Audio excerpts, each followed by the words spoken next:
আপনারা অনেকে হয়তো জানেন না, আগের পুরোনো ক্যানভাসগুলোকে নতুন করে আবার পেইন্টিং করা যায়। তো এই পেইন্টিংটা আমার আগের একটা পেইন্টিং ছিল। আপনারা দেখতেই পাচ্ছেন আমি পেইন্টিং এর উপরেই কিন্তু পেইন্টিং করছি। তো এই পেইন্টিংটা আমার খুব একটা ভালো লাগেনি। তাই এটাকে আবার নতুন করে রিক্রিয়েট করলাম। তো এই পেইন্টিং এর পিকচারটা আমি নিয়েছিলাম Pinterest থেকে। বেশিরভাগ রেফারেন্স পিকচারই আমার Pinterest থেকে নেওয়া হয়। খুবই সিম্পল একটা পেইন্টিং। আর বিগিনারদের জন্য হয়তো একটু ডিফিকাল্ট হয়ে যাবে। তারপরে একটু চেষ্টা করলে আপনারা পারবেন। জাস্ট ডিফিকাল্ট এর মধ্যে এই ঘরটা একটু ডিফিকাল্ট লাগতে পারে। আর বাকি সবকিছুই অনেকটাই ইজি করে আমি দেখানোর চেষ্টা করেছি। তো সবসময় একটা জিনিস মাথায় রাখবেন, আম যখনই নতুন কোনো পেইন্টিং আগের পেইন্টিং এর উপরে করতে যাবেন, ওইখানে জেসো দেওয়ার খুব একটা প্রয়োজন হয় না। কারণ পেইন্টিংটা তো আগে থেকেই জেসো করা থাকে। যেহেতু আগে একটা পেইন্টিং করা ছিল।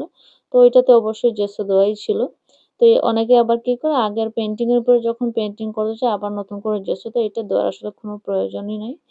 আর একটা পেইন্টিং এর উপর যখন আপনি আরেকটা পেইন্টিং করবেন ওইটা অনেক স্মুথলি কাজ করা যায়। মানে কালারের উপর যখন আপনি নতুন করে কালার এপ্লাই করবেন খুবই স্মুথ একটা ফিনিশিং থাকে। তো এই ছিল আমার পুরো পেইন্টিংটা। আমার কাছে খুবই ভালো লেগেছে এই স্মল একটা পেইন্টিং। তো সবাই ভালো থাকবেন। আল্লাহ হাফিজ।